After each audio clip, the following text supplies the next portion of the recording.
like to move the conversation forward a little bit and talk to you a little bit more about developing a relationship with our subconscious.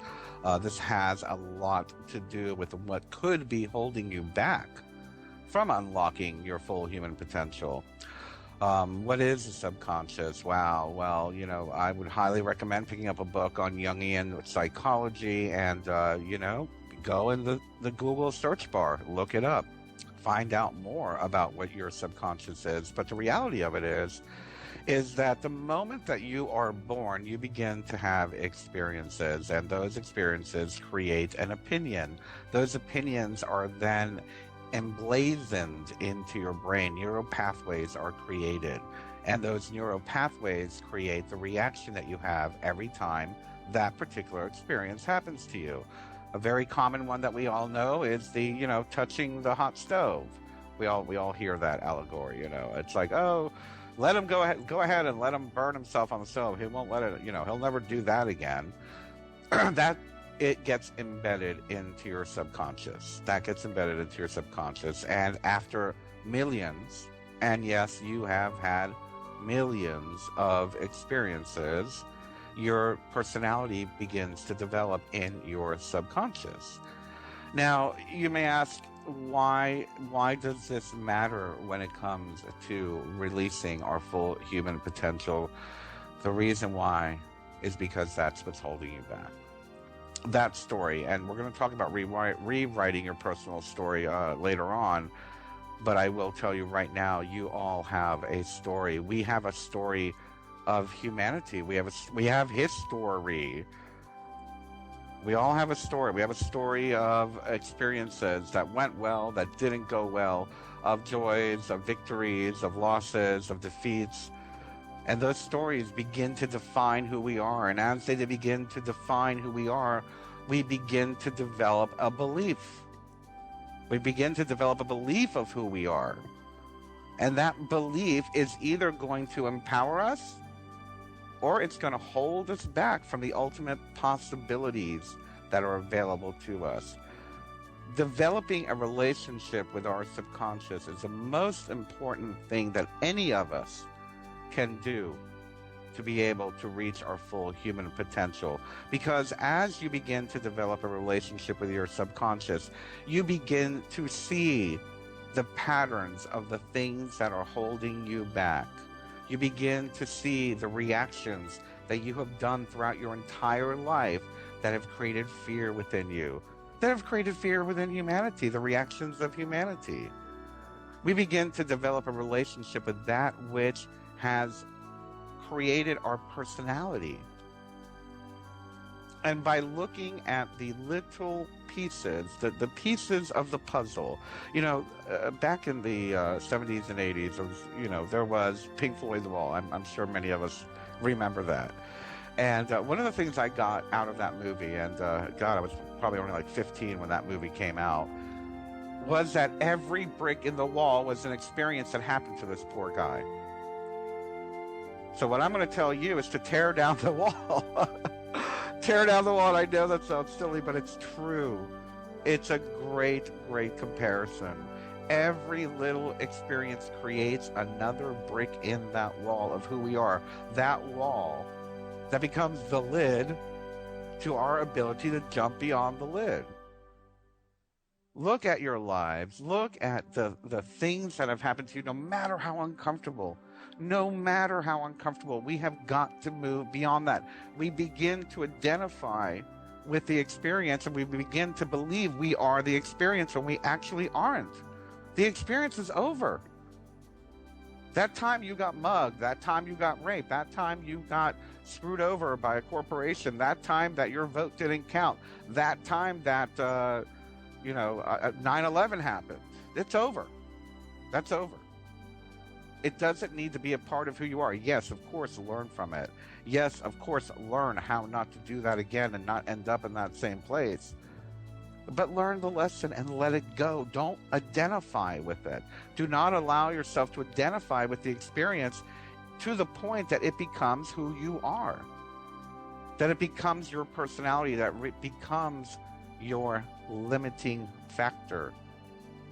in reaching your own full human potential. We're all guilty of it. I'm guilty of it. I'm still overcoming hardships that I've identified with. I'm sure you are. We all are. But we must have the courage to develop a relationship with that part of our subconscious. We must learn to develop how to build on that relationship, looking at it as a teacher, looking at it as something that we must move through versus moving away from. Move through the experiences, move through them, allow them to come up in your mind, allow them to come up and make you feel uncomfortable. You have not moved through that experience in your subconscious until that experience can come up and not make you feel uncomfortable. Develop a relationship with your subconscious. Develop a relationship with the things in your past that make you feel uncomfortable.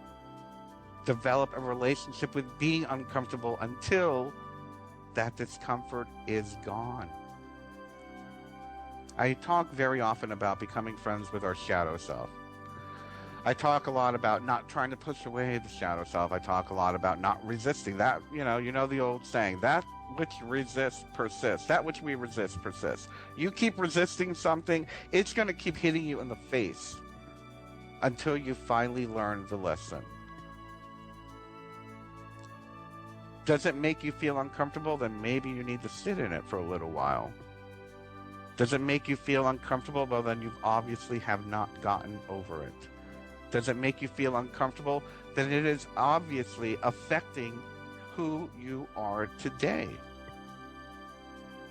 If something is making you feel uncomfortable, sit with it and move through it. Sit with it, move through it. Sit with it and move through it. Stop allowing your past subconscious beliefs rule who you are today. Allowing our subconscious to lose its grasp on our present day moment is a key, a very big key on how you are going to live in your full human potential. So many of us have been brainwashed, and I've said it before and I'm going to say it again in this broadcast. We have been brainwashed. We've been brainwashed by the TV. We've been brainwashed by CNN. We've been brainwashed by the government. We've been brainwashed. But you know who the number one person, the number one entity who has brainwashed us the most? The guiltiest of guiltiest is yourself. You may watch something on TV. You may read an article. You may be told something over and over again, but it is your choice. It is your choice to say it over and over again in your brain. It is your choice to allow that record, that broken record, to keep playing over and over in your brain. The guilty party of brainwashing is none other than ourselves. Now, granted, there are extreme versions of this. If you're, I don't know, MK Ultra or something like that, some military thing. But 99% of us are not, being put into MK Ultra programs. 99% of us are guilty of the brainwashing ourselves. 99% of us need to learn to develop a relationship with our own subconscious, learn to be friends with it as it rears its ugly head, the good and the bad. I'm not saying everything is bad in our subconscious. Of course it's not. We have wonderful memories. We all have wonderful memories. I'm sure we all have had moments of great happiness and great joy that have been ingrained into our mind. The problem is that we're being unbiased with the relationship because we only want to think about the happy memories. Now, a lot of people are going to say, Bernard, you're being contradictory. You said focus, be positive. You have to be positive. La la la la la. Yes, of course. Of course. Being positive doesn't mean ignoring the dark aspects of our lives. Being positive does not mean suppressing negative emotions. Being positive means being positive even with the negative aspects of ourselves. So let's see. I was a drug addict. I used to do things I'm not very proud of. Well, what's positive about that? I'll tell you what's positive about that. I learned what I never want to have in my life again. I learned the signs of not going down that road. I've learned the signs of how to remain in that positive state of mind. I've learned the signs of how to develop a relationship with my subconscious that it now shows me when that trigger is coming, how I can jump over it. There's nothing that is negative unless we say it's negative. It is your choice, and we'll go back to that in just a minute. Everything's a choice. Everything is a choice. So I'll leave you with this on this particular topic. Don't be afraid of your subconscious. Take a moment. Think about your life. Think about how you became who you are. Whenever something freaks you out, whenever something gives you like a negative reaction, and I mean a fearful reaction, I'm not talking about an intuitive gut feeling of, no, I don't want to do that, of something that's coming forward. I'm just saying, I don't know, sometimes people see an ant and it reminds them of something horrible that happened to them. Instead of ignoring why that little ant crossing across your desk makes you so scared, go into it. Develop a relationship with that part of yourself. It is a part of who you are. And you must, to develop the ability to live in full human potential, you must learn to develop a relationship with that aspect of your being. Now, what does this lead to? What does this lead to? We have been told over and over again, that wonderful 10% number. What is up with that 10% number? Is it numerology? I don't know. Completion, I guess. I don't know. But we're always being told now, especially in the consciousness movement and the New Age movement, the truther movement, we are only using 10% of our DNA. Only 10% of our DNA has been activated. Well, of course, there are environmental factors. I agree that fluoride is a horrible thing for activating your pineal gland. I agree that our diets have a very, very big thing with us living in a full conscious mindset. I agree that drugs and alcohol, fear, Wi-Fi, chemtrail, all of that can be very effective and not allowing us to live in our full DNA or activating our full DNA. Now, with that being said, are you going to let it? Are you going to let it? Are you going to let Wi-Fi stop you? Are you going to let chemtrails stop you? Are you going to let GMOs stop you? Are you going to let the idea of everything that the quote-unquote elites are doing to suppress the consciousness of humanity stop you from living in your full human potential? It's your choice. It's your choice. Do you know the moment that you say, the chemtrails are affecting my breathing, guess what? The chemtrails are now affecting your breathing. Do you know that when you say, I have Wi-Fi poisoning, you now have Wi-Fi poisoning? Do you know that when you say, the smart meters are giving me headaches, the smart meters are now giving you headaches? Now, I'm not discrediting any of these facts. Yes, it has been scientifically proven that these things do happen. But the moment that you accept them as a part of your being, they are now true and a part of your life. They are now true and a part of who you are. They are now true and a part of your daily experience. And if they are part of your daily experience, they get stronger and stronger and stronger until it envelops your entire life and you're sitting there living in the freaking jungle hoping to get rid of chemtrail poisoning. Is that the kind of life that you want? Is that living in full human potential? And with that being said, how many people are not being affected? How many people are not suffering? How many people are living their full human potential? I can't help but notice that in this culture of consciousness, in this culture of the truther, the awareness, the activist, we have not only shown truth, not only have we shown corruption, we have created a culture of victim. We have created a culture where it's okay to be a victim of the NWO, a victim of the elites, a victim of the Illuminati, a victim of chemtrails, a victim of Wi-Fi, a victim of smart meters. Victim, victim, victim. Is that how you're going to activate your DNA? Is that how you're going to live in full human potential? By embracing the victim mentality?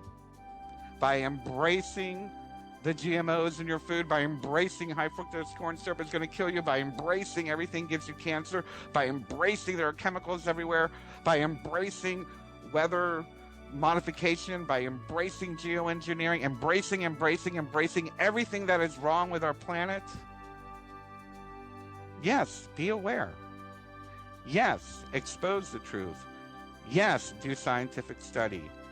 Yes, do harm reduction. Don't embrace it. Don't make it a part of your being. We talk about the elites suppressing our ability to activate our full DNA, when in fact, we're doing a great job of it ourselves. Our thoughts have been proven to become things. Our thoughts have been proven to become things scientifically. We know it. We have seen the scientific proof. What you think of becomes real. I'm going to tell you a funny story about that. Back in the day, and again, I was a rambunctious teenager. I was a little rebel. I was a bad boy. And I still kind of embrace that bad boy persona. However, that is who I am, and that's fine. I love it. I like being the bad boy. I like being the bad boy of consciousness and the bad boy of the rock star persona of all the stuff that we do. But anyway, when I was younger, one of the greatest fears I had was going to jail. Oh man, when I was 15, 16, I remember my father saying, "You're going to end up in jail. You're going to end up in jail. You're going to end up in jail." And I embraced it. I was like, "Oh my God, I'm going to end up in jail. I'm going to end up in jail. I'm going to end up in jail." And, at 20, God, how old was I? 19 or 20, trying to, sell some weed to friends and, here, take a nickel bag or whatever.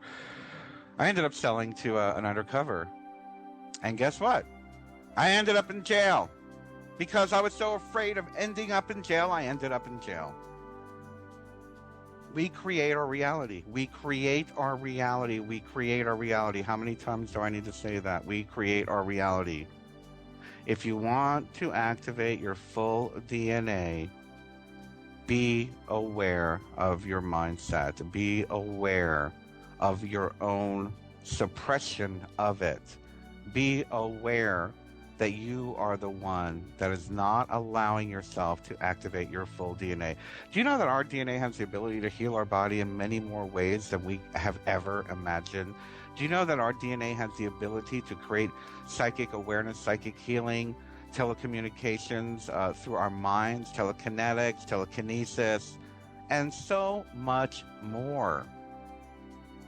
And so much more. But here we are, so worried that we have chemtrail poisoning, so worried that the NWO is going to run tanks down the street and kill us all, so worried that people may not like us, so worried that we're ugly, so worried that we don't look like, I don't know, some celebrity, pick one. So worried that we look stupid, so worried that the truth movement may not like us, so worried that mainstream may not like us, so worried our parents might not like us, so worried our church might not like us, so worried we might piss people off, so worried that we may not smell good, taste good, feel good, look good. Let it go. Let it go. If we are going to activate our full DNA in order to help us reach that full human potential, we must stop being the victim of our external environment, no matter what it is. Activist, churchgoer, whatever. Does not matter. It does not matter who you are. If you are a victim of your environment, if you're in the victim mindset, a victim of your diet, a victim of cigarettes, a victim of addiction, a victim of society, a victim of your family, a victim of rape, a victim of domestic abuse, a victim of this, a victim of political abuse, a victim of asylum, a victim of war, a victim. It's all a victim. And I'm not discounting anybody's difficult situations. I understand we all go through them. We all go through difficult situations. We must move through them, though.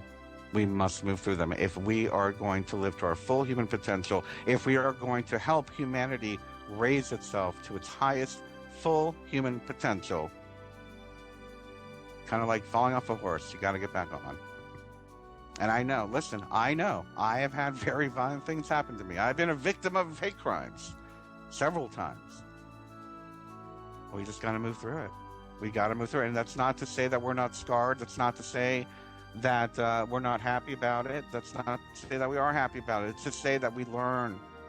We learn. We get stronger. We move through it. We don't become a victim. We live in our fullness. We live in our full ability to self-heal. If our full DNA can heal the body, it can also heal the mind. So let's stick with that.